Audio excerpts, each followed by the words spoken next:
I was saving her life. Then I saw the chart. The father of her baby was my husband. My hands were still buzzing, you know? That low-frequency vibration you get after a marathon surgery, after you've held someone's life in your palms and refused to let it go. I had just stabilized her heart. Her name was Chloe.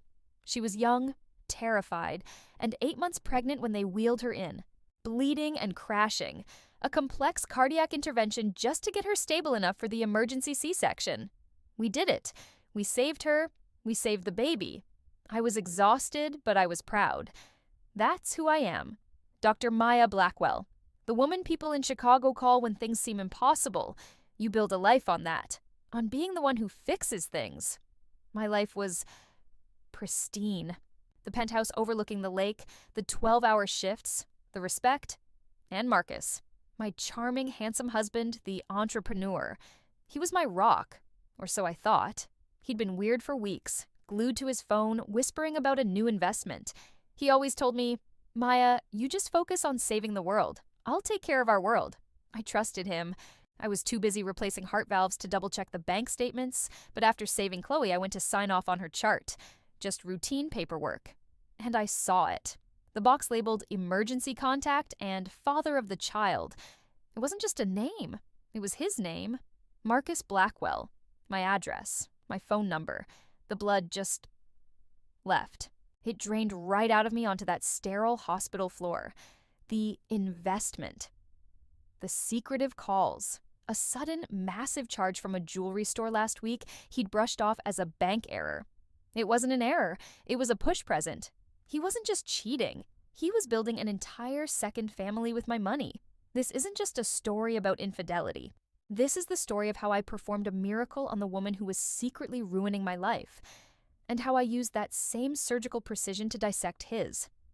This is going to be messy, and honestly, I could use someone to tell it to. If you want to hear how it all ends, stick around. You'll want to be here for the next part. You know that feeling. That sudden, stomach-dropping lurch, like when you miss a step in the dark. Imagine that, but it doesn't stop. It just keeps dropping. That was me, standing in the middle of the cardiac ICU, the fluorescent lights humming, that stupid, flimsy piece of paper in my hand. Marcus Blackwell, father of the child. My hand was shaking, not the exhausted buzz from before, but a real, violent tremor. I'm a surgeon. My hands do not shake, but I looked at them, and it felt like they belonged to someone else. The world just tilted. Every sound in the unit became unbearably loud. The rhythmic beep of the monitor in Chloe's room, the squeak of a nurse's sneakers down the hall, my own breathing, suddenly ragged in my ears. I could smell the antiseptic, a scent I've lived with for a decade, but it suddenly smelled like rot. I looked through the glass at her. Chloe. The woman whose heart I had just held, literally. She was sleeping. The baby was fine, whisked away to the NICU, a tiny, perfect thing, and all I could think about was that jewelry charge. It was 2 weeks ago. I was scrolling through our joint account on my phone before bed. A rare night off. I saw it. Mignot's Fine Jewelry, $18,000. My heart did a little flip. Our anniversary was coming up. I remember I smiled. I closed the app, deciding to forget I saw it, to let him surprise me. But a week later, I asked him about some other transfer, and I mentioned it. "Oh, by the way, what was that Mignot's charge? Did you get me something shiny?" I remember exactly what he did. He laughed. That easy, charming laugh that used to make my knees weak. He came up behind me, wrapping his arms around my waist, kissing my neck. He told me it was a bank error. His exact words. "It's a complete nightmare, babe. They charged the wrong account. I've been on the phone with Amex all day." He told me not to worry my pretty genius head about it, that he was handling it. He made me feel, I don't know, almost silly for asking, like I was meddling. I was the surgeon, the breadwinner. He was the entrepreneur. He handled the boring stuff. That was our arrangement. Standing there, outside Chloe's room, I realized the lie. It wasn't just that he lied, it was how. It was so smooth, so practiced, so easy. He hadn't even flinched. And then the first crack became a spiderweb. The late-night calls. He'd always step onto the balcony even when it was freezing. "It's my new investor," he'd say. "He's in a different time zone, totally demanding." The new investor. Was that what he called her? The stress he was under? I'd rub his shoulders, telling him to take a break, while he was probably texting her about baby names. And the money. Oh God, the money. He'd been diversifying our portfolio, moving large sums around. He told me he was putting it into a high-yield tech fund. My stomach clenched. I am not a stupid woman. I am a brilliant woman. I can literally restart a human heart. But I had let this man, my husband, pat me on the head and tell me not to worry about the boring stuff. I looked back at Chloe. She was just a kid. Did she know about me? Was she a victim too? Or was she a predator? Did she know that the man whose baby she just had was married to the doctor who just saved her life? The irony was so thick, I felt like I was choking on it. I saved her. I did my job. My oath. But as I stood there, the exhaustion of the 12-hour surgery combined with the shock, and something new started to curdle in my gut. It wasn't sadness. Not yet. It was colder. It was a terrifying, laser-sharp clarity. The same focus I get when I'm standing over an open chest. I had been blind. Willfully, stupidly blind. I'd been so focused on my own success, I'd ignored the gaping wound right in the middle of my own life. I thought Marcus was my biggest supporter, but I was wrong. I wasn't his partner, I was his bank. I was the mark. And in that moment, the grief hadn't fully hit. All I felt was this cold, hard, sickening realization. The life I thought I had, it wasn't real. It was a stage, and I was the only one who didn't know the play. My innocence didn't just crack, it shattered. I drove home from the hospital just before dawn. The city was gray, the lake was a sheet of steel. I kept seeing his name on that chart. Marcus Blackwell. I parked in our garage in my designated spot and went up in the elevator to our penthouse. Our penthouse? The one I paid the mortgage on. When the elevator doors opened, I could smell him. His cologne, that expensive sandalwood scent he always wore. It was lingering in the air like a ghost. The apartment was silent. He was still at the hospital. With her. With them. I walked past our bedroom, the unmade bed, my scrubs from yesterday tossed on a chair. I didn't feel like crying. I didn't feel like sleeping. I felt nothing. Just a cold, hollow space where my trust used to be. I am a surgeon. When a patient is crashing, you don't panic, you don't cry, you assess, you diagnose. You find the bleed, and you stop it. My life was bleeding out. I went straight to his study, the room he called mission control. The room I rarely entered. It was pristine, minimalist, expensive. He was always so organized. He sat in that chair, a $5 azillion ergonomic monstrosity, and he would tell me, "Go to bed, Maya. I'm just closing a deal." I always thought he was working so hard for us. I sat in his chair. It was still warm from his body heat, or maybe I imagined it. I turned on his desktop computer. I knew his password, or I thought I did. It was our anniversary. I typed it in. Access denied. I tried my birthday. Access denied. His birthday. Access denied. A cold laugh bubbled in my throat. Of course. Why would it be us? I thought about the chart. Chloe. I typed in Chloe. Nothing. Then I remembered the baby. The C-section. I knew the date. It was yesterday. I typed in that date. MDY. The screen unlocked. I felt the air leave my lungs. It was like a physical blow. He had changed all his passwords to the birthday of his new child. The desktop was clean, except for one folder. It wasn't labeled finances or investments. It was labeled the new leaf. I clicked it. It wasn't a tech fund. It wasn't stocks. It was a life. Her life. I saw the receipts. The $18,000 for the jewelry. It was listed. See push present. That's what the memo said. Push present. There were invoices for baby furniture. A lease agreement for a luxury SUV in her name, but linked to our joint account. And then I saw the deed. He hadn't just gotten her a place to stay. He had bought her a condo. A gorgeous 2-bedroom in Lincoln Park, paid in cash, $500,000. My $500,000. The money I'd been saving for my own clinic. The money from 24-hour shifts, from missed holidays, from a decade of grinding. I thought I was going to be sick. I gripped the edge of the desk. The cold marble, the expensive wood. I had paid for all of it. I had paid for my own destruction. But the final file was the one that stopped my heart. It wasn't a receipt. It was a Word document. Post-nup draft V3. I opened it. It was a post-nuptial agreement he'd been drafting with a lawyer I didn't know. It was designed to separate his new assets from our marital property.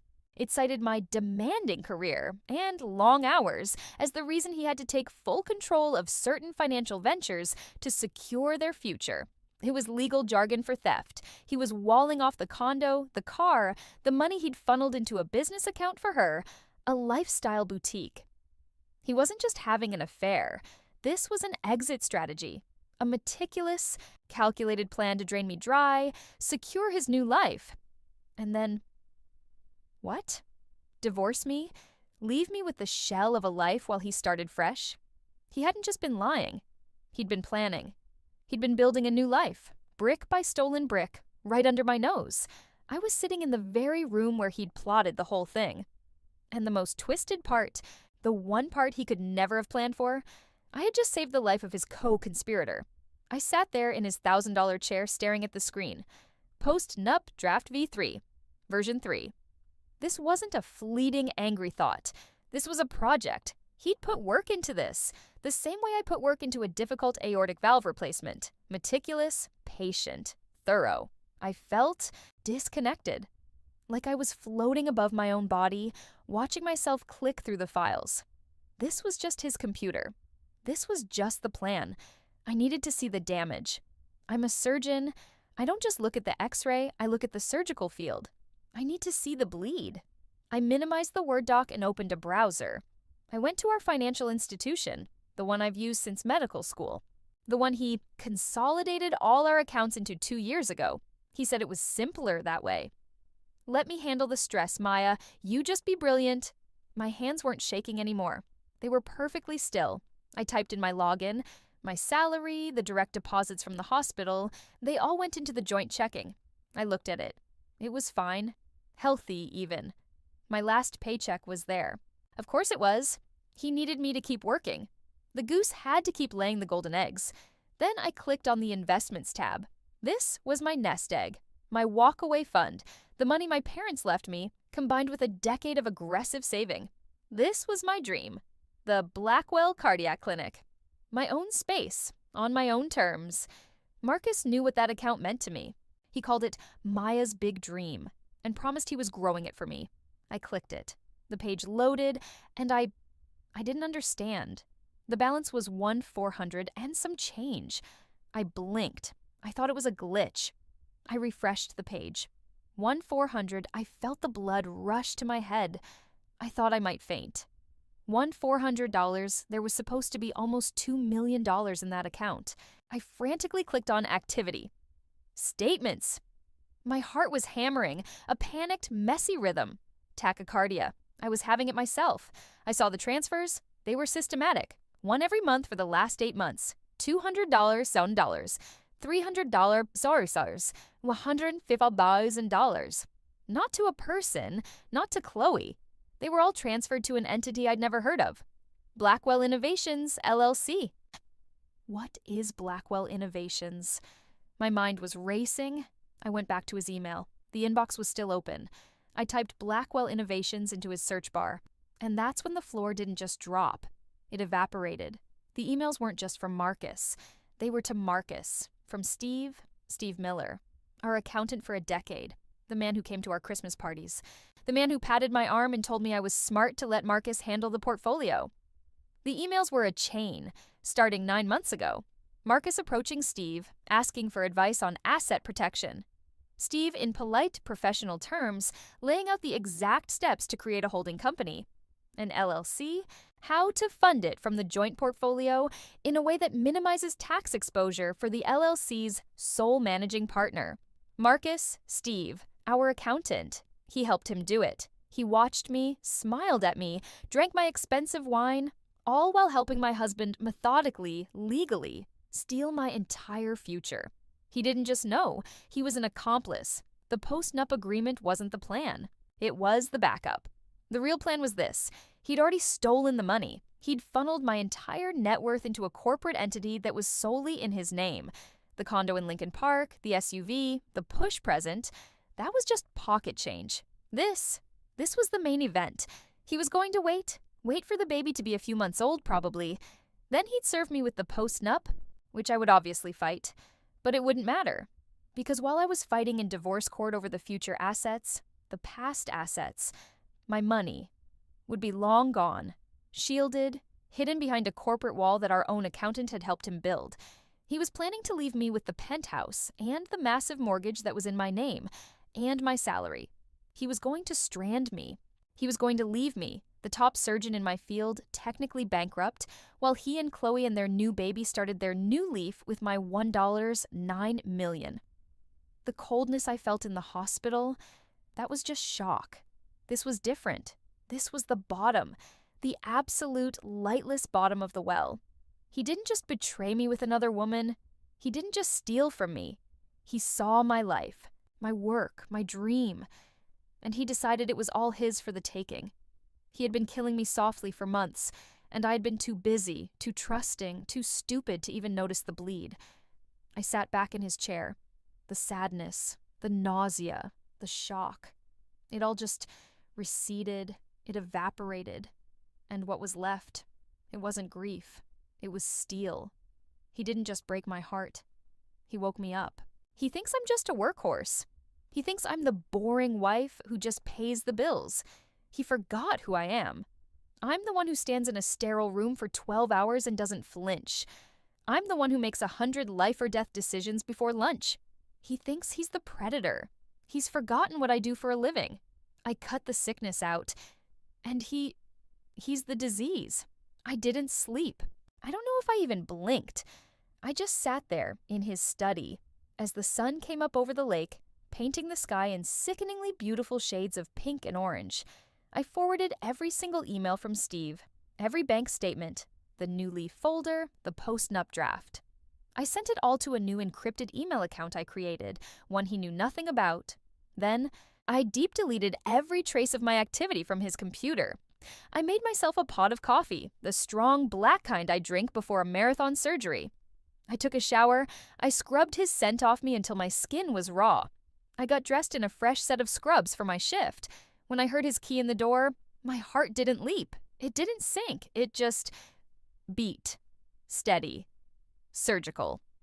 He walked in, looking like a man who'd been through a war. His hair was a mess. His expensive shirt was rumpled. He looked exhausted. And I realized with a jolt of ice water, he looked happy. That's what hurt the most. He was beaming, even through the exhaustion. Maya, he sighed, dropping his keys on the marble countertop. God, what a night. I just looked at him, holding my coffee mug. Everything okay with the investment? He ran his hands through his hair, laughing that tired, relieved laugh. Oh, babe, you have no idea. He walked over, tried to wrap his arms around me. I didn't pull away. I just stood there.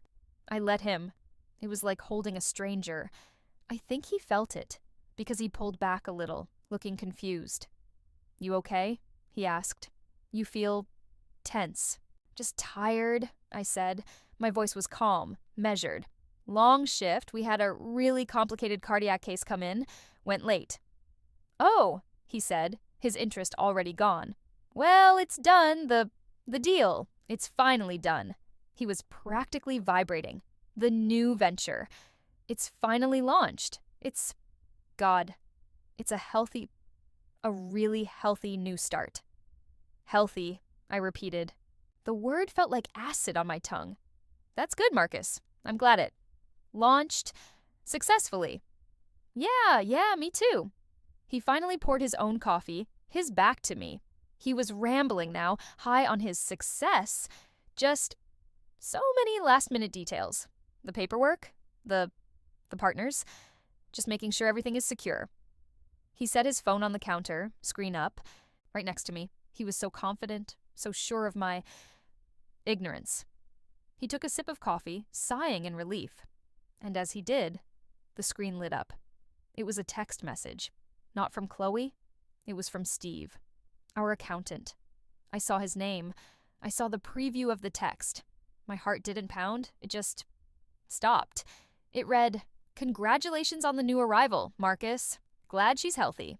The fund is 100% secure and transferred. Ready for phase 2 when you are." He didn't see it. He was rubbing his eyes, yawning. "I think I'm gonna sleep for a week," he said, turning around. I just looked at him. I hadn't moved. "Phase 2? I asked, my voice perfectly neutral. He froze. His eyes darted from my face. Down to his phone, he saw the text. The blood drained from his face. He lunged for the phone, fumbling with it, but it was too late. I'd seen it. He knew I'd seen it. He tried to laugh it off, but it came out as a strangled cough. "That's just Steve. You know, we have stages of the investment. It's just business jargon." I nodded. Slowly. I didn't yell. I didn't scream. I just looked at him. Looked through him. He thought I was just the workhorse. He thought I was the naive, tired wife. He didn't realize that in that single moment, he and his accomplice hadn't just given me a slip of the tongue. They had just confirmed the conspiracy. They had just handed me the scalpel. "Get some rest, Marcus," I said, my voice as cold and sharp as a number 10 blade. "You've earned it." I watched him walk into our bedroom, his shoulders slumped in what I now knew was fake exhaustion, and I felt nothing. No pity, no regret, just a profound, chilling emptiness. I picked up my coffee mug, rinsed it in the sink, put it in the dishwasher. I picked up my purse. I picked up my keys. I walked out of the penthouse. I didn't look back. I didn't go to the hospital. Not yet. I drove, aimlessly at first, just watching the city wake up, the commuters, the delivery trucks, all these people living their normal lives. I felt like I was watching them from behind a thick wall of glass. I ended up in a 24-hour diner in a neighborhood I didn't recognize. The coffee was terrible, burned and bitter. It was perfect. I sat in a cracked vinyl booth, the smell of old grease in the air. I took out my phone. I had one call to make. My best friend, Tessa. We've known each other since undergrad. She went to Wharton while I went to med school. She's a forensic accountant, a shark. She finds numbers that don't want to be found. I called her. I didn't cry. I didn't even raise my voice. I just told her, "It's Marcus. I'm sending you everything. Find the bleed." There was a heavy pause, the kind that only a true friend gives. Not pity, but preparation. I hit send on the encrypted email. The New Leaf folder, the bank statements, the deed, the post-nup, the text from Steve. I put Blackwell Innovations, LLC in the subject line. For the next 2 hours, I just sat there. I watched the traffic. I drank the terrible coffee. I felt my phone buzz in my pocket over and over. "Marcus, where are you? Maya, what's going on? You just left?" I ignored them all. I was diagnosing. I was waiting for the test results. My phone rang. Tessa. I picked up. And the truth. The truth was so much worse than a condo and a baby. Tessa told me to just listen. Her voice wasn't the one I knew. It was the cold, flat voice of the professional killer she was. She confirmed it. He wasn't just a bastard, he was an artist. And Steve Miller, our accountant, he was the co-conspirator. He'd helped him structure the entire theft, advising him on how to minimize tax exposure while he liquidated my future. But that wasn't the twist. That wasn't the part that made my vision go dark at the edges. She told me Chloe was the sideshow, a distraction, the condo, the car, the jewelry. That was less than 10% of what he'd moved. He'd been buying time. Time for what? Tessa had found the real target. She'd followed the money from my accounts into Blackwell Innovations, and then out. The LLC had one major asset, a purchase agreement. She told me the name, the Lakefront Surgical Group. My blood just stopped. It turned to ice. Lakefront, the small, elite private cardiac clinic I've been trying to join. the one I've had 3 dinners with, the one I told Marcus. Oh God, I told him it was my dream, my one goal, the only place that could give me the career I'd always wanted. He wasn't joining it. Tessa's research was definitive. The final papers were signed yesterday. He was buying it. He used my entire nest egg, my $1. $9 million as the down payment and first round of funding. He wasn't building a new life with Chloe. He was stealing mine. The realization was a physical blow. He was going to let me apply. He was going to let me get in. And then he was going to reveal himself, the owner, my boss. He wasn't just trying to leave me. He was trying to own me, to humiliate me, to turn my one passion, the one thing I had that was mine, into just another one of his assets. I hung up the phone. I didn't throw it. I didn't scream. I just placed it very gently on the greasy Formica tabletop. He was going to be my boss.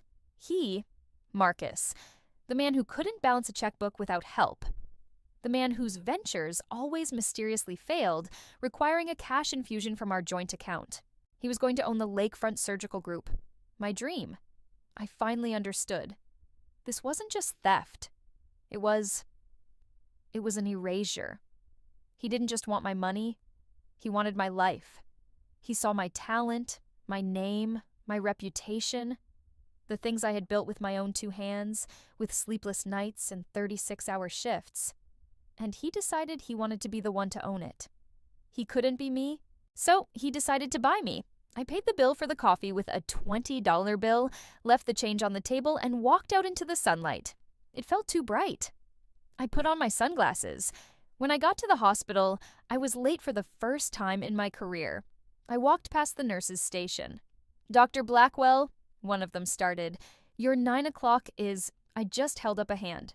"Reschedule my non-essentials for the next 48 hours. All of them. Page me for emergencies only." I didn't wait for a reply. I went to my office, locked the door, and sat in the dark. My entire life I've had a plan. You get the grades, you get into the top med school, you nail the residency, you become the best, you plan every step. My life was a surgical procedure, precise and controlled. And Marcus. He was a cancer. A malignant, invasive growth I had mistaken for a partner. And you don't negotiate with cancer. You excise it. I spent the next hour on the phone with Tessa. We weren't friends anymore. We were a legal team. She'd already found him. The best divorce attorney in Chicago. A woman known for dissecting high-net-worth frauds. Our first meeting was set for that afternoon. Tessa told me the legal side was already in motion. She'd found the wire transfers from our joint accounts to the LLC. She'd found the communication with Steve, our trader accountant. She had the purchase agreement for the clinic. She said we had enough to light him up, but that wasn't enough for me. A legal battle would be private. It would be months, maybe years, of filings and depositions, all hidden behind closed doors. He would just move on. He'd have the clinic, he'd have his new life, and I'd be fighting for scraps of my own money. No. He wanted to be a public figure. He wanted to be the visionary. He wanted the status of being the man who owned the Lakefront Surgical Group. He wanted to impress the city, the medical community, the very community I was a part of. He wanted a stage. I said, "Tessa, what's his next move? He just bought the clinic. He's not going to be quiet." I heard her clicking. "Oh," she said, her voice dropping. "Oh, you're right. He's not. He's a narcissist." "What did you find?" "He's throwing himself a party, tomorrow night, an introductory gala. It's at the clinic's atrium." She read me the invitation she'd found on the clinic's public-facing site. "A cocktail reception to welcome new visionary and owner Marcus Blackwell. He's invited the hospital boards, key donors, the surgical department heads. Maya, he's invited. Everyone." My heart went perfectly still. Tomorrow night. He was going to stand in that atrium. He was going to drink champagne and give a speech about his vision for the future of cardiac care, all funded with my stolen money. He was going to be surrounded by my colleagues, my mentors, the people I've operated beside for a decade. He was counting on me being the quiet, supportive, absent wife.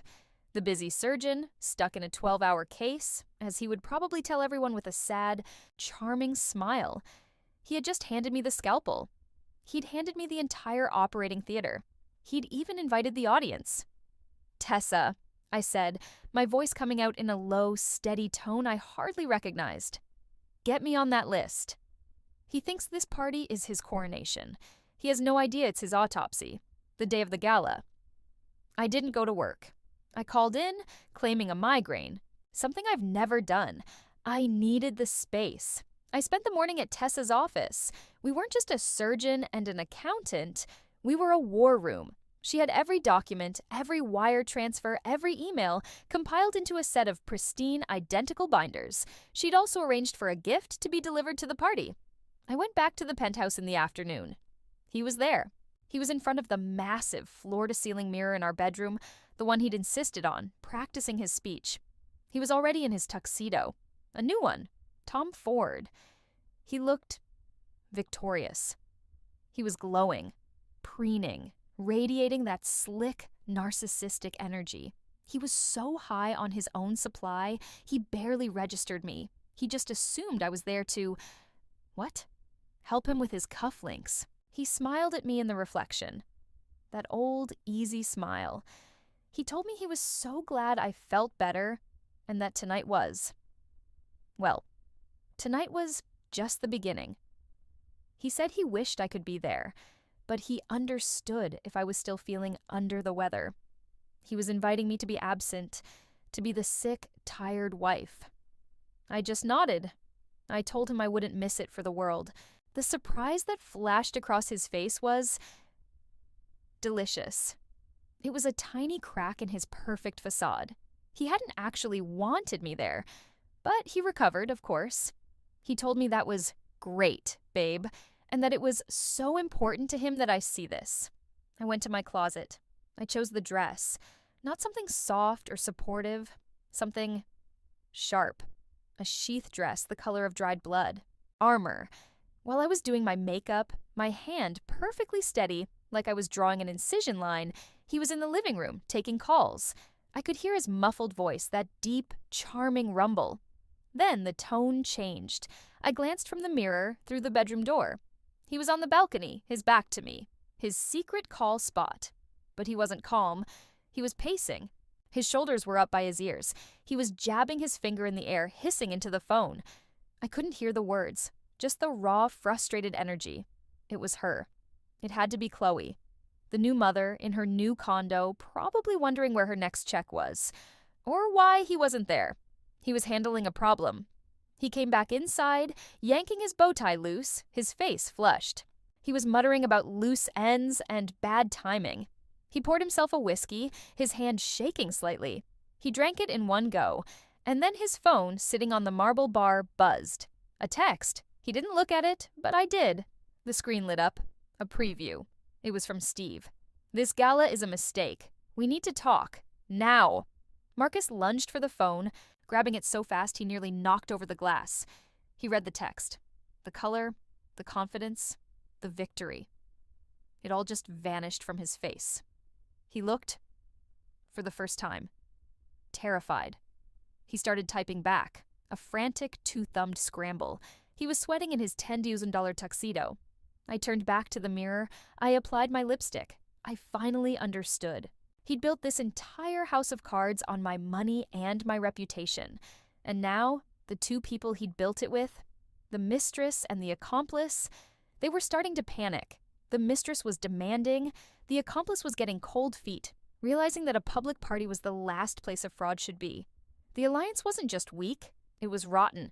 And he was just the fool who was about to light a match in a room full of gasoline. I snapped the lipstick shut. It sounded like a locking mechanism. I was ready. He thought tonight was his coronation.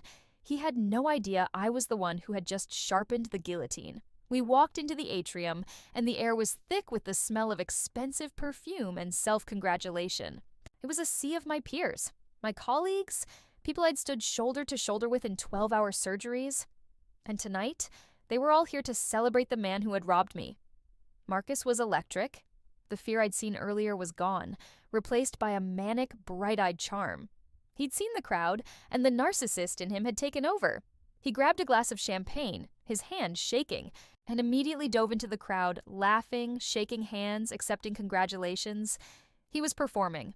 I saw him clap Dr. Harrison, my old mentor, on the back. Harrison, the man who taught me how to suture an aorta. I saw Harrison look at Marcus with respect. And then he saw me, trailing behind. He smiled, a kind, condescending smile. The kind you give the supportive wife. It was clear what he was thinking. So glad you're here to support your brilliant husband. My stomach turned. To them, I wasn't Dr. Blackwell, one of the top surgeons in the city. I was just the wife, the +1 to the real visionary. I saw Steve, our accountant. He was in a corner by the bar, looking pale, drinking a whiskey, fast. His eyes met mine across the room. I didn't look away. I just stared. I held his gaze until he, the traitor, was the one who had to break contact, turning back to his drink like a coward.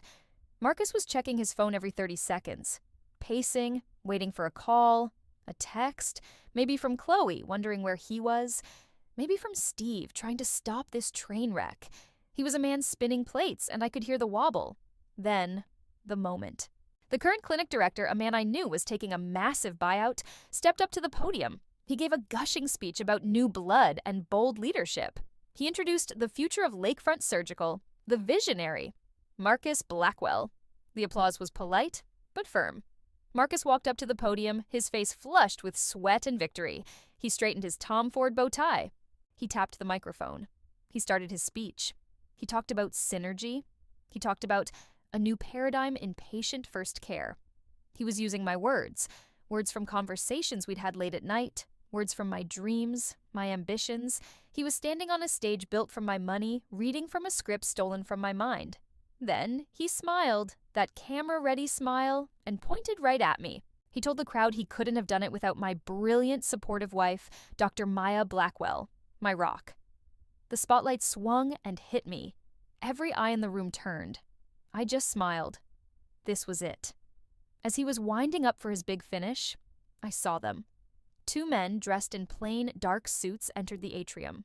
They were not guests. They were from the legal courier service Tessa had hired. They walked quietly to Dr. Harrison and to the clinic director and to 2 other members of the board.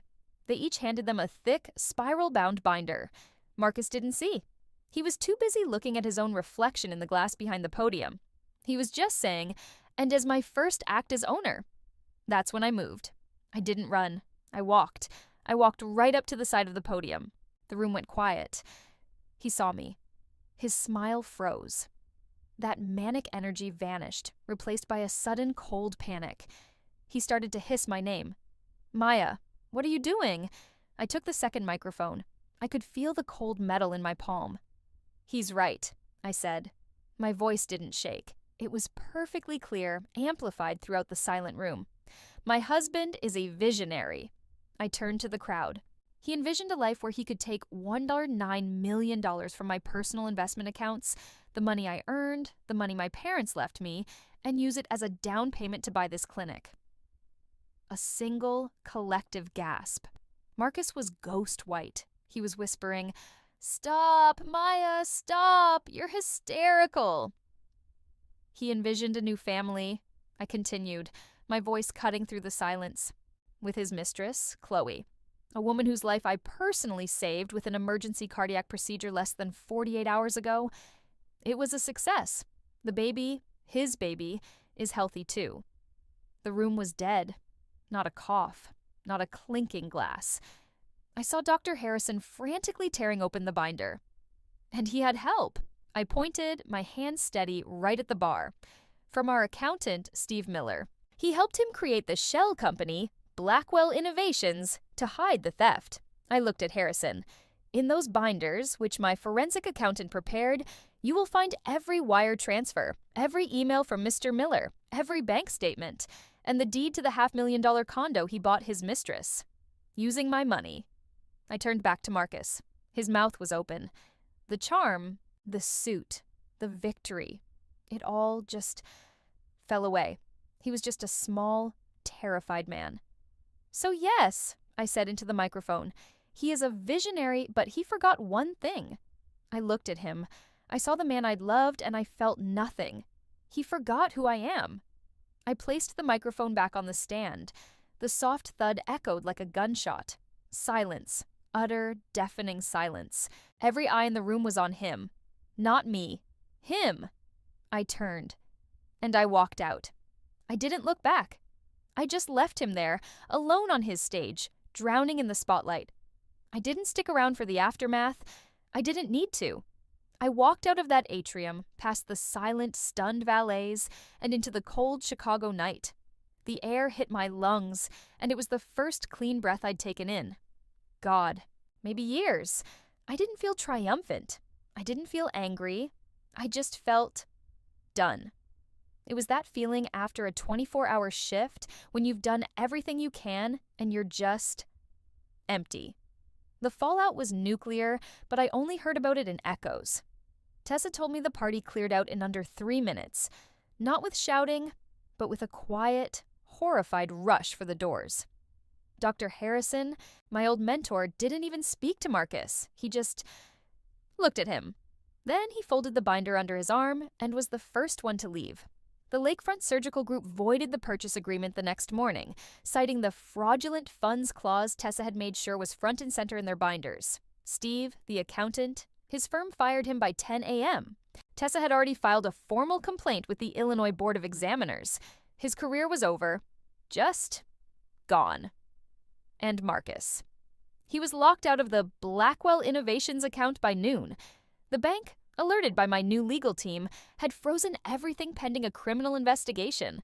The divorce was brutal and fast. I had the receipts, I had the emails, I had the text messages. He didn't just lose, he was exposed. Without my money to pay his army of slick lawyers, he was just a man in a rumpled tuxedo with nothing. I never saw Chloe again. I have no idea what happened to her, or the baby. I heard, through the legal grapevine, that once the money was frozen, once my money was frozen, she just disappeared. She was just another person caught in the blast radius of his ambition. The last I heard, someone told me they'd seen him, not in a penthouse, not at a gala. He was working at a car dealership out in Naperville, living in his mother's basement. The visionary was gone. As for me, I couldn't stay at the hospital. I couldn't walk those halls, seeing the pity in my colleagues' eyes, the whispers, even the "I'm so proud of you" felt dirty. I resigned. I sold the penthouse. I sold the furniture. I sold the cars. I sold every last thing that his hands had touched. And I left. I took 6 months. I went to Greece. I went to Bali. I went to places where no one knew Dr. Blackwell. I just sat on beaches. I read books that had nothing to do with medicine. I learned how to breathe again. And I had my final realization, the final twist. I thought my wound was the money he stole. I thought the betrayal was the affair. I was wrong. My wound was that I had let myself become the plus one in my own life. I had let him pat me on the head and tell me to focus on saving lives while he handled everything else. I had let him dim my light so he could shine. The betrayal wasn't that he left me, it's that I had almost let him erase me. The victory wasn't watching him burn. The victory was realizing I was the fire. I came back to Chicago 6 months ago. I didn't buy a penthouse. I didn't join a clinic. I built one, from the ground up. The Blackwell Cardiac Institute. It's 100% mine. My name is on the door in etched glass. Sometimes, you have to do the surgery on your own life. You have to cut out the disease, cleanly and completely, so you can save what's left. I saved his mistress, yes, but then I saved myself. This was a hard story to tell. It's been sitting in my chest for a long time, but saying it out loud, it feels like the last stitch is finally in place. Thank you for listening. It's been like talking to a friend.